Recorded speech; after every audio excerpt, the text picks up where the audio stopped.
পাকিস্তানের বিরুদ্ধে ভারতের ক্ষেপণাস্ত্র হামলা এবং তারপর পাকিস্তানের পাল্টা জবাবকে কেন্দ্র করে দুই দেশের মধ্যে উত্তেজনাকর পরিস্থিতি চলছে। জম্মু ও কাশ্মীরের মুখ্যমন্ত্রী ওমর আবদুল্লাহ জানিয়েছেন, ভারত ও পাকিস্তানের মধ্যে যুদ্ধ কেউ চায় না ঠিকই, কিন্তু উত্তেজনা প্রশমনের দায়িত্ব পাকিস্তানের। পাকিস্তান বলছে, ভারতের হামলার জবাবে নিজস্ব সময়, স্থান ও পদ্ধতিতে প্রতিক্রিয়া জানানোর অধিকার তাদের আছে। পরিস্থিতি এতটাই উত্তপ্ত যে কোনো সময় যুদ্ধের শঙ্কা করছেন কেউ কেউ। আমেরিকার প্রেসিডেন্ট ডোনাল্ড ট্রাম্প তিনি বলেছেন, আশঙ্কা করেছিলেন এমন কিছু হতে চলেছে। ভারত পাকিস্তান দীর্ঘদিন ধরেই লড়াই করছে, বহু দশক ধরে তাদের মধ্যে শত্রুতা চলছে। তবে তিনি আশা করেন এবারের ঘটনার দ্রুত নিষ্পত্তি হবে। বিষয়টি নিয়ে উদ্বেগ প্রকাশ করেছে রাশিয়া। দিল্লি ও ইসলামাবাদকে সংযম দেখাতে আহ্বান জানিয়েছে ফ্রান্স। এদিকে ভারত পাকিস্তান দুই দেশকেই সংযত হওয়ার আহ্বান জানিয়েছে বাংলাদেশের অন্তর্বর্তী সরকার। যদি যদি ভারত পাকিস্তান সর্বাত্মক যুদ্ধে জড়ায়, তাহলে বাংলাদেশ সহ দক্ষিণ এশিয়ায় ব্যাপক প্রভাব পড়বে। দর্শক, টিভিএন 24 নিউজ নেটওয়ার্কের নিয়মিত আয়োজন আলোচনায় বাংলাদেশ অনুষ্ঠানে আপনাদের স্বাগত জানাচ্ছি। আমি Ashfaq Ahmed.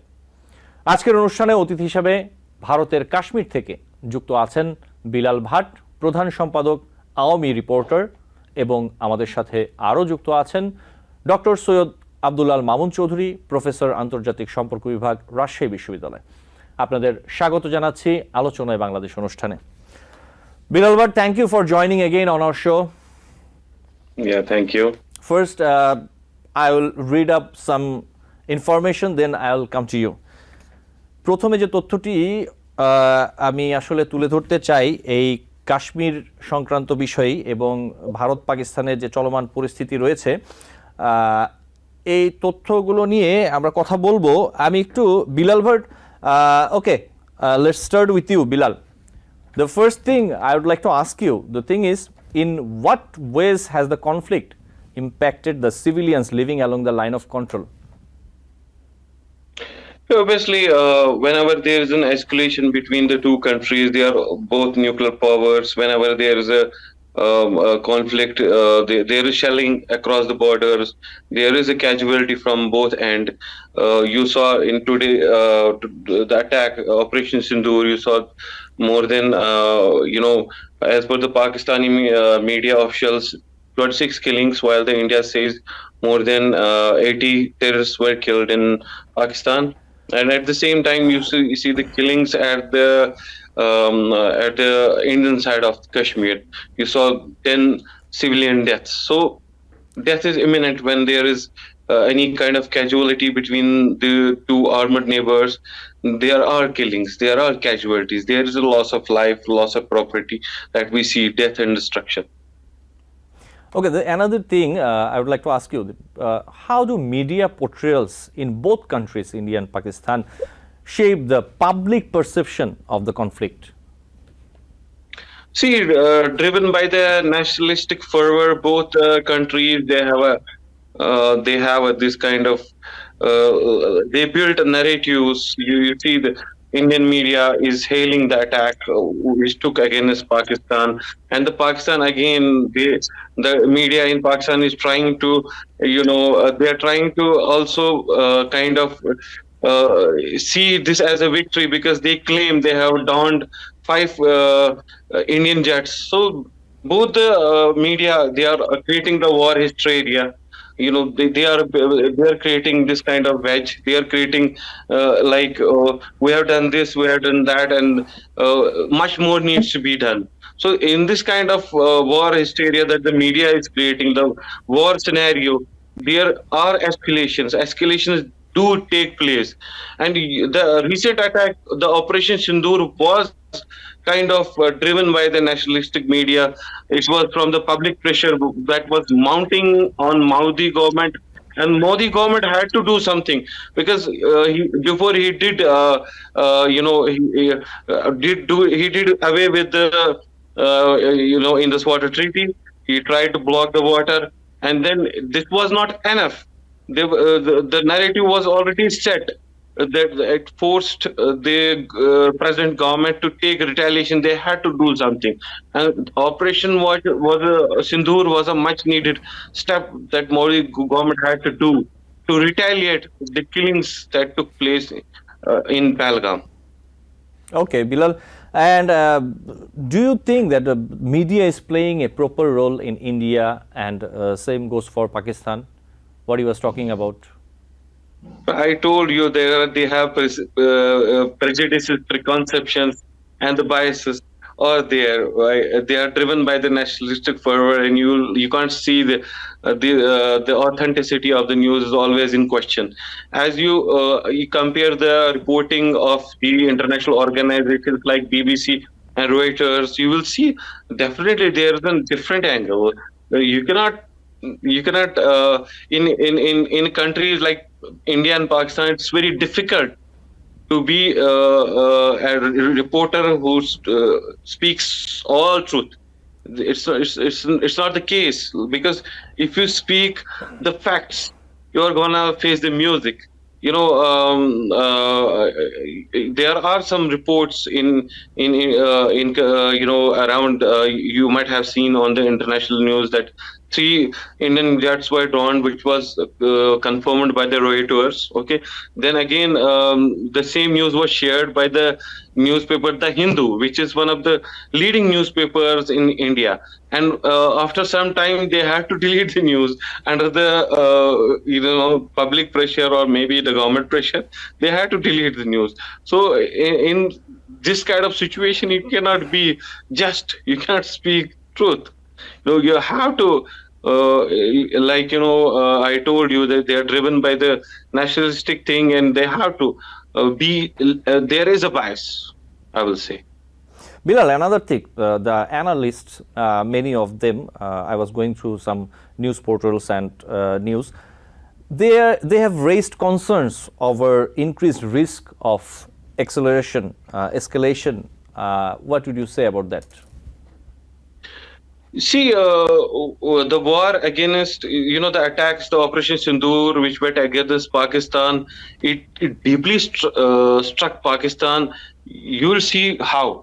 In 2016, it was along the line of control, and in 2019, when there was an attack on the Indian soldiers, then in retaliation, India struck camps in Muzaffarabad, which is Pakistan administered Kashmir, and now this time India struck more deep.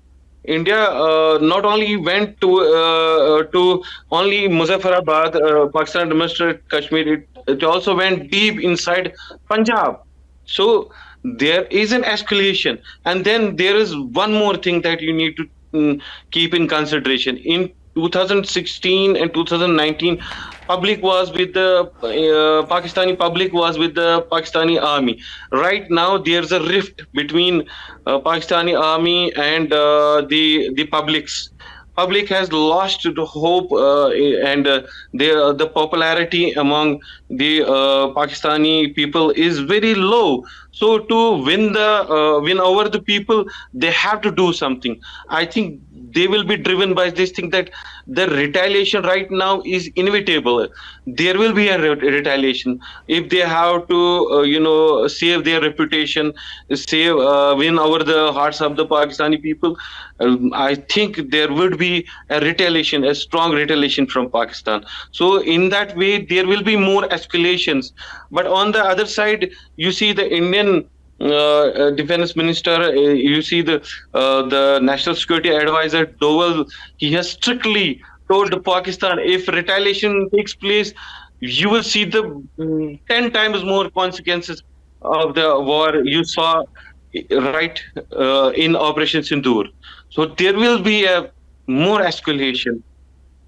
The other thing is that how has cross-border terrorism contributed to the escalation of tensions?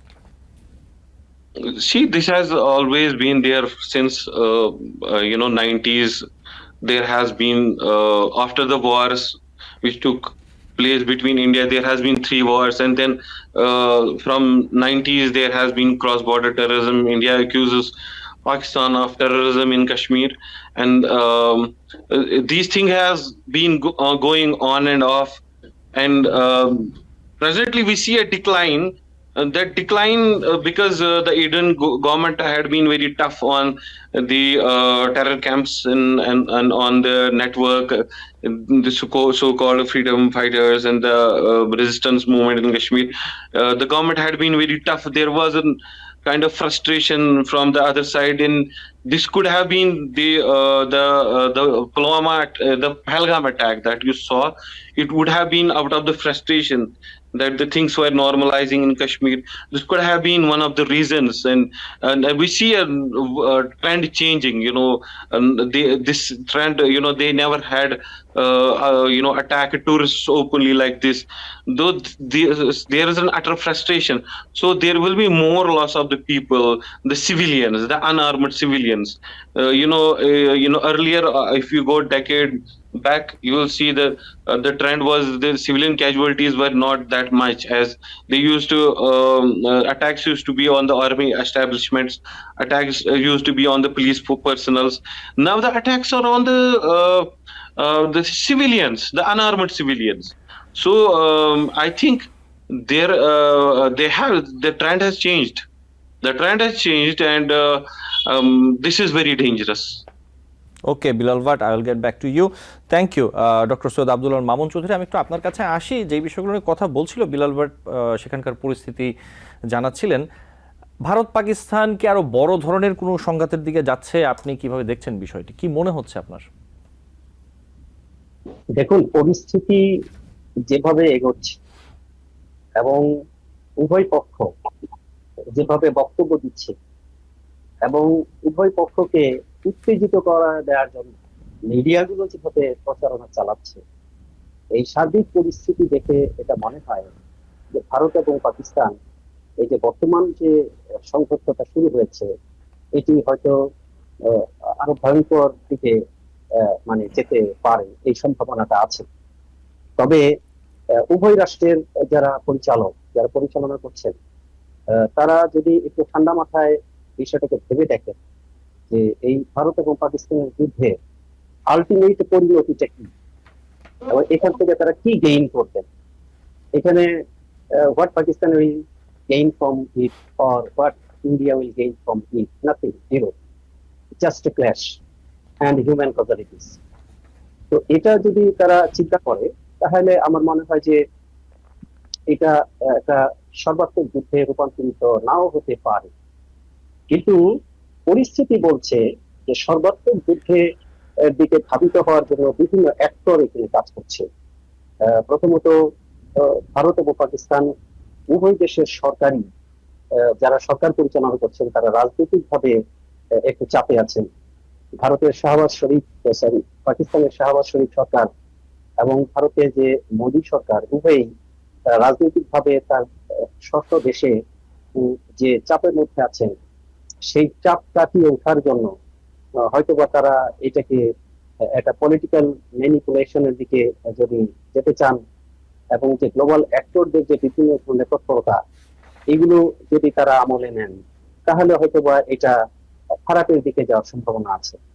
তবে আমি এখনো মনে করি যে ভারত এবং পাকিস্তান হয়তোবা এটাকে সর্বাত্মক যুদ্ধে রূপান্তরিত করার ঝুঁকিটা নিবেন, কারণ এতে উভয় দেশই ক্ষতিগ্রস্ত হবে। তারা আলটিমেটলি কোনো কিছু গেইন করতে পারবে না এখানে। তা আমার মনে হয় যে ভারত এবং পাকিস্তান উভয় রাষ্ট্রে যারা বুদ্ধিজীবী আছেন, বিভিন্ন থিঙ্ক ট্যাঙ্ক আছেন, তারা হয়তো এই বিষয়টা বুঝতে পারবেন যে তাদের আসলে আলটিমেট গেইনটা, তো আলটিমেট গেইনটা যেটা কাশ্মীরকে যদি কেন্দ্র করে হয়, তাহলে যে জিনিসটা ঘটবে যে কাশ্মীরকে তো আসলে কাশ্মীরি জনতা যেভাবে চায় সেভাবে তো ভারত চাচ্ছে না, পাকিস্তানও চাচ্ছে না। কাশ্মীরের প্রায় 43% জায়গা ভারতের নিয়ন্ত্রণে আছে, 37% জায়গা পাকিস্তানি নিয়ন্ত্রণে আছে, 20% জায়গা চীনের নিয়ন্ত্রণে আছে। কিন্তু ভারত যখন বিভক্ত হলো, তখন তো কাশ্মীর একটা অখণ্ড একটা মানে স্বায়ত্তশাসিত রাজ্য ছিল। এখন এটার আলটিমেট সমাধান, এটা চূড়ান্ত সমাধান হচ্ছে যে ভারতকেও তার এই 43% জায়গা ছেড়ে দিতে হবে, পাকিস্তানকেও তার 37% জায়গা ছেড়ে দিতে হবে, এবং চায়নাকেও এই 20% জায়গা ছেড়ে দিয়ে কাশ্মীরকে কাশ্মীরিদের হাতে দিয়ে দিতে হবে, যেটা জাতিসংঘের বিভিন্ন সিদ্ধান্তের মধ্যে আছে। এবং 1947-48-এর দিকে যখন প্রথম কাশ্মীর নিয়ে ভারত পাকিস্তান যুদ্ধ হয়, তখনও কিন্তু এই যুদ্ধবিরতির পর বা ওই সময় কিন্তু এই ধরনের একটা জাতিসংঘের মধ্যে সমঝোতা ছিল যে কাশ্মীরে একটা গণভোট হবে, এবং সেই গণভোটে জনগণ কি চায় সেই অনুযায়ী সেটা হবে। কিন্তু ডক্টর সৈয়দ পাকিস্তান কি আব্দুল আল জায়গাটা মামুন চৌধুরী, ছাড়বে? জি, আপনি যেই জায়গাগুলো বলছেন ঠিক এই জায়গাতেই যে বিষয়টি আমরা দেখতে পাচ্ছি যে দুটি দেশই তারা ব্যবস্থা নিচ্ছে, পাল্টা ব্যবস্থা নিচ্ছে, এরকম একটি অবস্থানে রয়েছে। এবং মানে একটি ইতিবাচক পরিবেশ তৈরির জন্য, একটা নেগোসিয়েশনের জন্য যে আসলে যেই পরিবেশ অথবা যেই ধরনের আবহ তৈরি হওয়া দরকার সেটি কিন্তু আসলে তৈরি হচ্ছে না, বাধা হয়ে দাঁড়াচ্ছে তাদের এই যে পাল্টাপাল্টি ব্যবস্থা নেওয়ার যে মানসিকতাটা।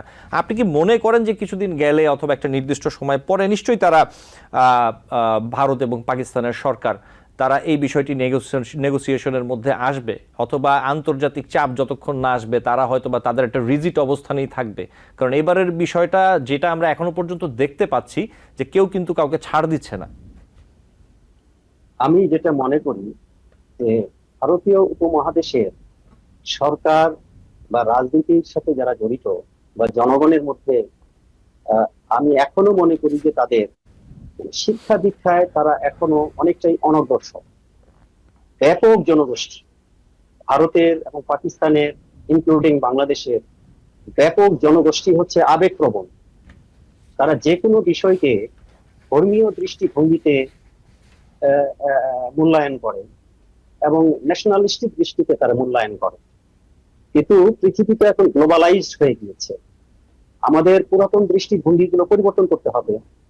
এবং আপনি দেখেন ইউরোপের শত শত বছর যাবৎ বিভিন্ন রাষ্ট্র লড়াই করেছে, ওয়েস্টফালিয়ার সন্ধির পরে তারা কিন্তু ঐক্যবদ্ধ হয়েছে। এখন কিন্তু ইউরোপে সেই যুদ্ধ বিগ্রহটা নাই। এখন এটা ভারত এবং পাকিস্তান উভয়কে বুঝতে হবে যে আমরা এই যে ভারতীয় উপমহাদেশে একসাথে ছিলাম, আজকে আমরা স্বাধীন বাংলাদেশ হয়েছি, স্বাধীন পাকিস্তান হয়েছি, স্বাধীন ভারত হয়েছি, শ্রীলঙ্কা, নেপাল, ভুটান আলাদা হয়েছি, কিন্তু আমাদের কিন্তু হাজার হাজার বছর যাবত একটা ঐক্যবদ্ধ কালচার আছে। এই জায়গাটা কিন্তু গ্লোবাল কনস্পিরেসির ফলে আমরা বিভক্ত হয়েছি, যেটাকে আমরা বলি যে ক্ল্যাশ অফ সিভিলাইজেশন, যেটা পাশ্চাত্য যারা স্কলার তারা বলেন। আমাদের এই যে নতুন প্রজন্ম, সেটা ভারতের, পাকিস্তানের, বাংলাদেশের যে নতুন প্রজন্ম, আমি মনে করি যে এই নতুন প্রজন্ম, যারা তরুণ প্রজন্ম, তারা অনেক বেশি গ্লোবালাইজড মাইন্ডেড। এবং এই নতুন প্রজন্মকে যদি আমরা কাজ করার সুযোগ দিই এবং আমরা এই গ্লোবালাইজড মাইন্ড যদি হই, এবং আমাদের রাজনীতি থেকে যদি ধর্মটাকে যদি আমরা একটু মানে সরিয়ে রাখতে পারি, যে কোনো কিছুকেই এইভাবে মূল্যায়ন করা যে অমুক হিন্দু, অমুক মুসলমান, অমুক খ্রিস্টান, অমুক বৌদ্ধ, এই জায়গাটা থেকে যতদিন আমরা বেরোতে পারবো না। কারণ ভারত, আমরা বলি যে ভারত একটা হিন্দু রাষ্ট্র, কিন্তু ভারতে তো প্রায় 30 কোটি মুসলমান আছে। পাকিস্তানকে আমরা বলি মুসলিম কান্ট্রি, কিন্তু পাকিস্তানে তো হিন্দু আছে। বাংলাদেশে হিন্দু মুসলমান আছে, তা আমরা কি সারা জীবন মারামারি কাটাকাটি করব, লড়াই করব? এবং এই লড়াইয়ের ফলে তো আসলে নিরীহ মানুষ মারা যায়। তো আমি যে কথাটা বলছি যে ভারত এবং পাকিস্তান এই উভয় রাষ্ট্রের যারা কর্ণধার, যারা স্কলার, তাদেরকে এই কাজটা করতে হবে যে দ্বন্দ্ব নয়, কিভাবে বন্ধুত্ব করা যায়, কিভাবে বন্ধুত্ব করা যায়। ভারত, পাকিস্তান, বাংলাদেশ, নেপাল, ভুটান, যেটা সার্কের মাধ্যমে আমরা করতে চেয়েছিলাম, যে আমরা আমাদের ডিসপিউট গুলো আলোচনার মাধ্যমে সমাধান করি। এই জঙ্গি হামলার মাধ্যমে বা এটা প্রতিশোধ নেওয়ার মাধ্যমে আলটিমেটলি কি হবে? বিশ্বের যারা অস্ত্র ব্যবসায়ী রাষ্ট্র আছে, তারা তাদের অস্ত্র বিক্রি করবে।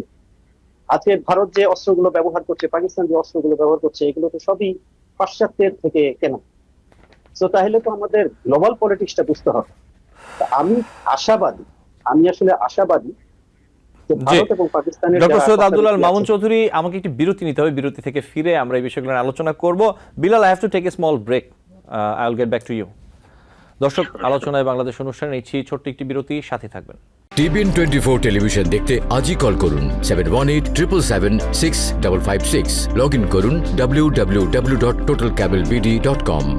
দর্শক, আলোচনায় বাংলাদেশ অনুষ্ঠানে আপনাদের আবারও স্বাগত জানাচ্ছি। আমাদের সাথে আছেন দুজন অতিথি। আমি একটু বিলাল ভাটের কাছে যেতে চাই। Bilal Bhat, I hope you can hear me and see me. Bilal, Yes, sir. do you think India Yeah. and Pakistani government, they are doing enough to avoid conflict? I think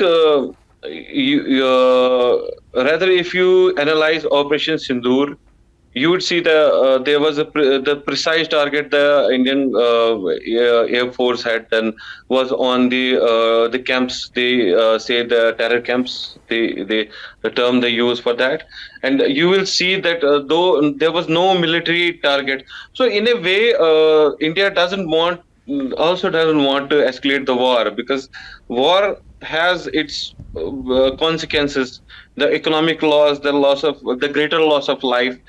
When we see both the countries are nuclear powers, and obviously it would be a very disaster not only for Kashmir but also the neighboring countries that you were discussing, the Bhutan, the Sri Lanka, the Exactly, Nepal, exactly. and the Bangladesh. Right. So the people in the subcontinent are in danger. So I think there would be a pressure from the neighboring countries as well to de-escalate, and the pattern of the attacks, if you go through that, they were precisely on the not on the military. There was no military equipment was destroyed. No military bunker or no military installations were attacked. So India also wanted to attack in a way that there should badla to ling. They wanted a revenge, but a calculated revenge, because they didn't want to escalate the war to make it an fully fledged war. Okay. So Yeah. at the same time, you'll see,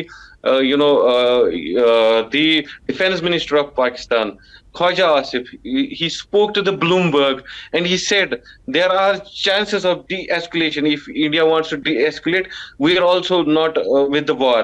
So in a way, both the countries, they don't want war, but we don't want to go through the media, as you said, as you already we discussed that the media, they are doing the role of creating the warlike situation, the escalation.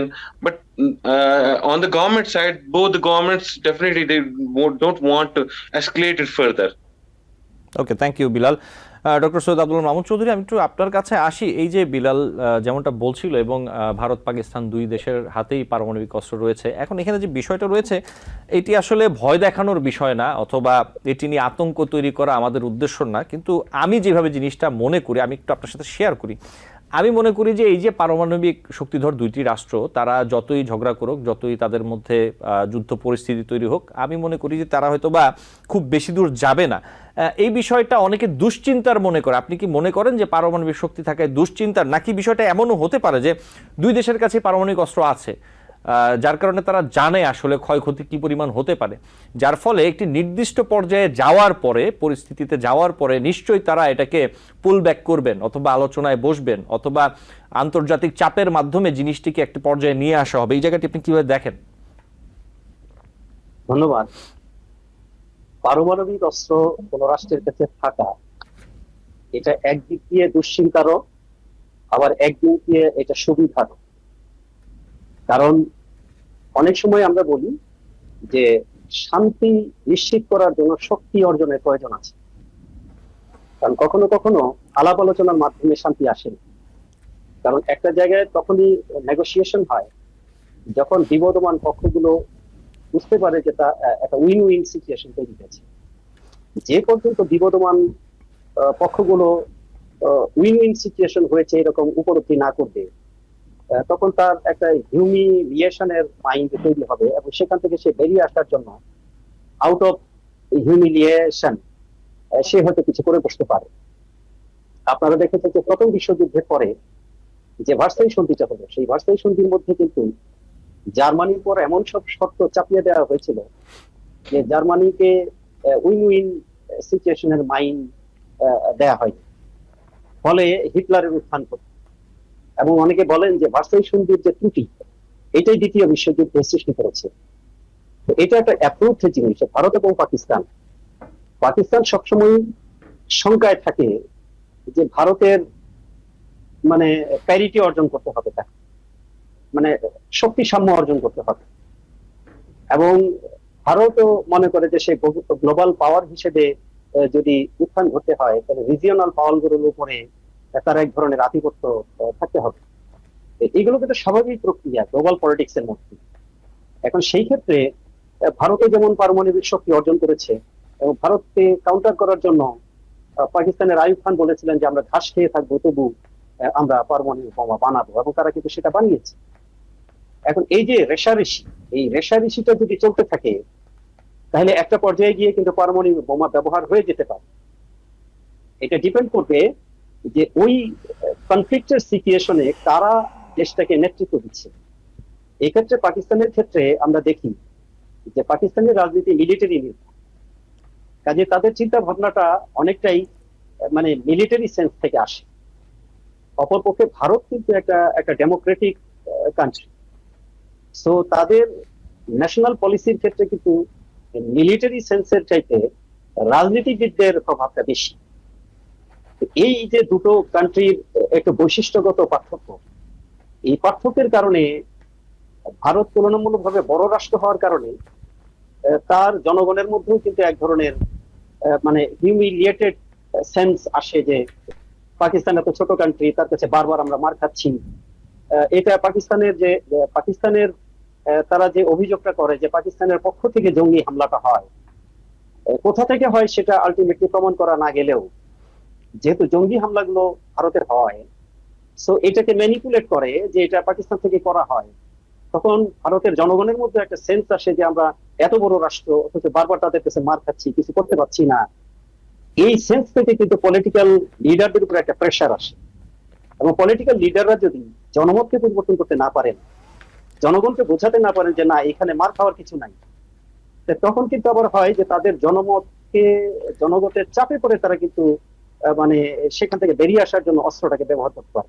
G, doctor Abdullah Mahmud Chowdhury, একটা কান্ট্রির জন্য জি পারমাণবিক বোমা থাকা যেমন সুবিধারও, কারণ পারমাণবিক বোমা যখন বিবদমান গ্রুপের মধ্যে থাকে তখন সেটা একটা নিউট্রালাইজেশনের পরিস্থিতি সৃষ্টি করে। তখন কেউ ওই এ মারলে ও মারবে এই ভয় থেকে কেউ আর এটা ইউজ করে না, যেটা আমরা কোল্ড ওয়ারে দেখেছি যে সোভিয়েত ইউনিয়ন আর মার্কিন যুক্তরাষ্ট্রের মধ্যে যেটা ঘটেছে। ইউক্রেনের যুদ্ধের মধ্যে আমরা দেখেছি যে রাশিয়া এত দীর্ঘমেয়াদী যুদ্ধ করছে, তখন পারমাণবিক বোমা ব্যবহার করছে না। সো এটা একটা নিউট্রালাইজেশন হয়েছে। ভারত আর পাকিস্তানের পরিস্থিতি কিন্তু ভিন্ন। এখানে কিন্তু একটা সেন্টিমেন্ট কাজ করে, এবং অস্ত্রটা ব্যবহার হয়ে যাবে কিনা সেটা নির্ভর করবে যে এখানকার মিডিয়া, এখানকার জনগণ পরিস্থিতি কিভাবে পরিস্থিতিটাকে কন্ট্রোল করে তার উপর। কাজে এখানে ঝুঁকিও আছে।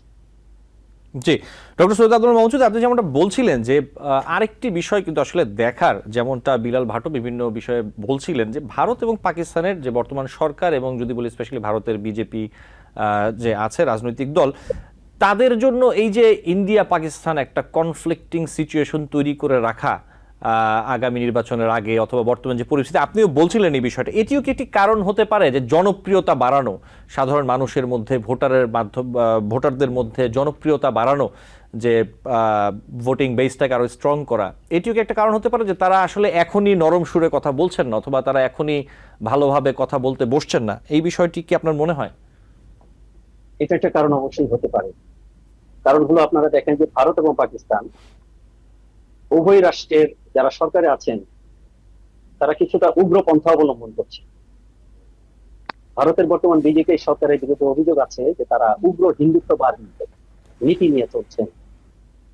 আবার পাকিস্তান কিন্তু একটা মুসলিম কান্ট্রি, এবং সেখানে অনেক কট্টর ইসলামী সংগঠনগুলো আছে। কাজে একটা কান্ট্রি কিন্তু যেমন ইসলাম মানে কট্টর মুসলিম সেন্স এখানে আছে, ভারতের আবার বর্তমান সরকারও কিন্তু উগ্র হিন্দুত্ববাদী আছে।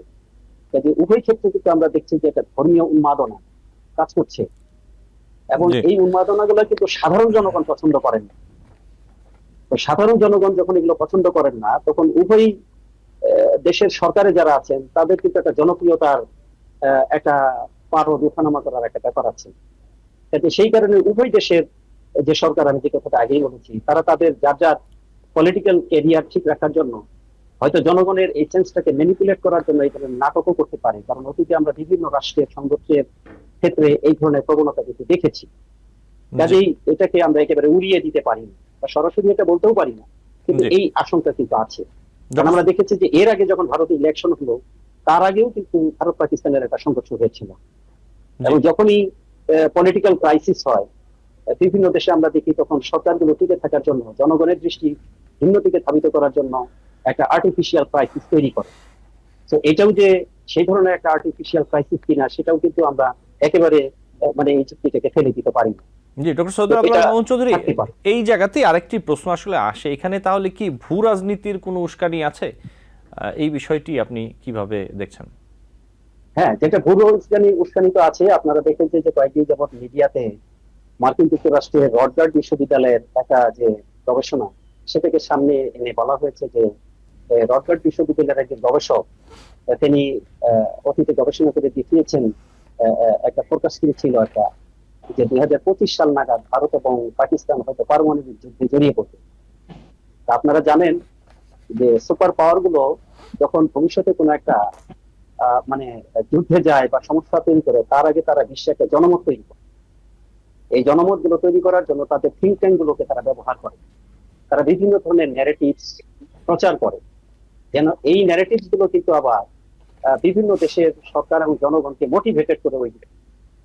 সো কাজেই মার্কিন যুক্তরাষ্ট্রের সেই গবেষক কেনই বা এই ধরনের গবেষণা করলেন, এবং সেই গবেষণা ফল হিসেবে যেটা তিনি ফাইন্ডিংস পেয়েছেন, আলটিমেটলি কিন্তু এই 2025 সনে যে একটা সংঘর্ষ হবে এবং এই সংঘর্ষটা কিভাবে ধাবিত হবে সেখানে বিস্তারিত ব্যাখ্যা করা হয়েছে।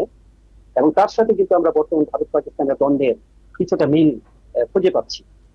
সুতরাং এখানে অনেকেই সন্দেহ করেন যে এটা হতে পারে তাইলে গ্লোবাল যে অ্যাক্টর আছে তারা হয়তো এখানে একটা দ্বন্দ্ব সংঘাত তৈরি করার জন্য তারা হয়তো একটা ক্যাটালিস্ট হিসেবে কাজ করছেন কিনা, এটা অনেক গবেষক কিন্তু এটাও মন্তব্য করছেন। কারণ ভারতবর্ষ আপনারা জানি যে আগামী দিনের বিশ্ব রাজনীতির হার্টল্যান্ড হতে যাচ্ছে এশিয়া অর্থনৈতিক কারণে।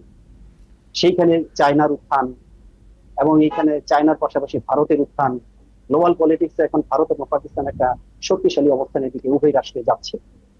সেক্ষেত্রে বাংলাদেশের একটা ছোট্ট কান্ট্রি হলেও তার অবস্থানের একটা জিওপলিটিক্যাল সিচুয়েশন আছে। জি, এই অংশটার মধ্যে যদি একটা দ্বন্দ্ব লাগিয়ে দেওয়া যায় তাহলে এশিয়া আবার গ্লোবাল লিডারশিপে যেতে পারবে না। এমন হতে পারে যে গ্লোবাল লিডারশিপে এশিয়াকে পিছনে ফেলে দেওয়ার জন্য এশিয়াতে একটা দ্বন্দ্ব তৈরি বাংলাদেশ এবং সাউথ এশিয়ার জন্য এটি আসলে খুবই আতঙ্কের একটি বিষয়, অথবা যদি বলি যে এর ব্যাপক প্রভাব পড়বে, যেটি আমরা স্পষ্টতই দেখতে পাচ্ছি এবং শুনতে পাচ্ছি বিভিন্ন জনের কাছ থেকে। নিশ্চয়ই আপনি এই ব্যাপারে দ্বিমত করবেন না সৈয়দ আব্দুল মামুন চৌধুরী? হ্যাঁ, আমি তো একমত। কারণ আপনি দেখেন যে ইতিমধ্যে ভারত এবং পাকিস্তান দ্বন্দ্বে যুক্ত হওয়ার কারণে তারা কিন্তু পরস্পর অর্থনৈতিক কর্মকাণ্ড সবকিছু সাসপেন্ড করেছে। তারা কেউ কারো আকাশপথ ব্যবহার করবে না, নদীপথ ব্যবহার করবে না। তাহলে কি হচ্ছে পুরো, এবং সেটা প্রভাব হিসেবে কিন্তু বাংলাদেশেও এটার একটা কনসিকুয়েন্সে পড়বে। তাহলে এই যে ভারত এবং পাকিস্তানের দ্বন্দ্ব, পুরো ভারতীয় সাবকন্টিনেন্ট যেটা বাংলাদেশ, ভারত, শ্রীলঙ্কা, আফগানিস্তান, পাকিস্তান, এদের অর্থনীতি কিন্তু ধ্বংসের দিকে যাচ্ছে। তাহলে এই যে অর্থনীতিকে একটা চাপের মধ্যে ফেলা, তো সেই চাপটা তো তাহলে এই দ্বন্দ্বের মাধ্যমে হবে। আপনি জানেন যুদ্ধ মানেই কিন্তু পিছিয়ে পড়া, যুদ্ধ কখনো এগিয়ে দেয়। তো আমরা তো ইতিমধ্যে ভারত পাকিস্তানের এই দ্বন্দ্বের মধ্যে পার্শ্ববর্তী দেশ হিসেবে আমাদেরও অর্থনীতি ক্ষতিগ্রস্ত হবে। তো কাজেই এটা তো অবশ্যই আপনি যে কথাটা বলেছেন সেটা তো অবশ্যই জি, গুরুত্বপূর্ণ। আব্দুল মামুন চৌধুরী, আমি আসবো আপনার কাছে। আমি একটু বিলাল ভাটের কাছে যেতে চাই। Bilal Bhat, do you also see this race between India and Pakistan to become a regional power, regional power? They are trying to portray that we have this and that. Is that a race? Of course, in a way, see, it ultimately becomes a race. Both the countries are flexing muscles against each other.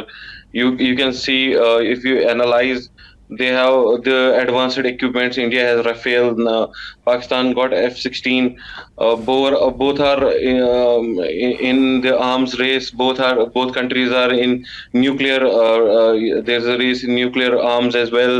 But they are building up nuclear arsenals. So day by day, of course. In that kind of race, they are becoming. I will say India is becoming a regional power because of the economy that India has. It's one of the 10 leading economies of the world. It has the advanced systems, like they have the advanced navy. They have got the apart from the nuclear weapons, they have other advanced system, the weaponry system that Pakistan needs to have. The on comparison, Pakistan has a weaker position as comparison to India in terms of weaponry. But yeah, in a way, the kind of jets they have, F-16, and then they have. They have other equipments from China. They brought from China. Then they have JF-17 Thunder, and then Another thing, Bilal, also- Western connection. Western connection. Yes, continue. Yeah, there is a Western connection. It's a big market. Arms industry is one of the lucrative, profitable industry in the world. There's a Western connection. If there's escalation between the two countries, and the West always gets profits from that, because India is the second largest importer of weapons in the globe, and then again Pakistan is also importing weapons from other countries. And yeah, for war industry it is a profitable trade, and whatnot, because it's the only area which cannot be questioned. We have number of scams in Pakistan as well as in India, and that's related to the defense. The defense is the most lucrative thing in the world. You'll see from old age wars to now, the trends of the wars changed, but again, wars have always costed, but at the same time it has been a profitable business for the war industries. So in a way, the war industries, of course, the West is getting benefited from that. India brought Rafale. Rafale is, in billions of dollars. They invested in it. So they are investing more billions and billions for the artillery, for the weaponry. As same thing, the Pakistan is doing. The most of the expenditure goes into the arms race, as you rightly quoted, the mad race that the both countries are showing, and the West is definitely getting they get profited from that. And yeah, there are Western interests deeply connected. If you see that both the countries were one, and then it was Bharat, now India and Pakistan, who divided it.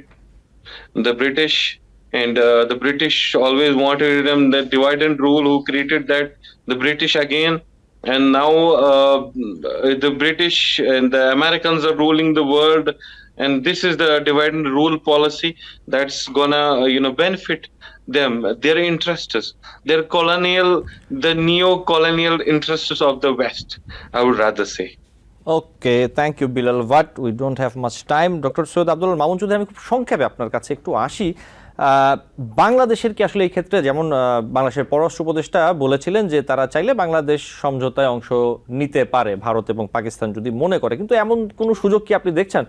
যদি খুব সংক্ষেপে একটু বলতেন সৈয়দ আব্দুল মামুন চৌধুরী, 1 মিনিটে। হ্যাঁ, আমি আপনার পূর্ববর্তী একটা বক্তব্যে বলেছিলাম যে বাংলাদেশের এই জায়গায় উচিত হবে যে মেডিয়েটরের রোলটা প্লে করা। যদিও বাংলাদেশের সাথে বর্তমানে ভারতের যে কূটনৈতিক সম্পর্ক, সেই টানাপোড়েনের মধ্যে এবং বাংলাদেশের যে সরকারের যে নতুন ফরেন পলিসিতে একটা শিফটিং দেখা গিয়েছে, সেই হিসেবে ভারত এটাকে অ্যাকসেপ্ট করবে কিনা সেটা একটা প্রশ্ন সাপেক্ষ ব্যাপার। তবে আমাদের এটা কিন্তু একটা খুব বুদ্ধিমানের কাজ হবে যে বাংলাদেশ সরকার ভারত এবং পাকিস্তানের দ্বন্দ্বের মাঝখানে যদি একটা নেগোসিয়েটরের ভূমিকা পালন করতে পারে, তাহলে আমার মনে হয় যে সব দেশের জন্য ভালো হবে। এবং আমার মনে হয় যে এই ধরনের একটা উদ্যোগ আমাদের সরকার থেকে গ্রহণ করা ভালো হবে, এটাই আমি মনে করি। জি, ডক্টর সৈয়দ আব্দুল মামুন চৌধুরী, আপনাকে অনেক ধন্যবাদ আজকে যুক্ত হওয়ার জন্য। আমাদের সময় শেষ, নিশ্চয়ই অন্য কোনো দিন আপনার সাথে আবারও দেখা হবে এবং কথা হবে। Bilal Bhat, I would like to thank you again for joining today. Hope to see you again. দর্শক, আলোচনায় বাংলাদেশ অনুষ্ঠান আজ এই পর্যন্তই। পরবর্তী অনুষ্ঠান দেখার আমন্ত্রণ জানিয়ে বিদায় নিচ্ছি।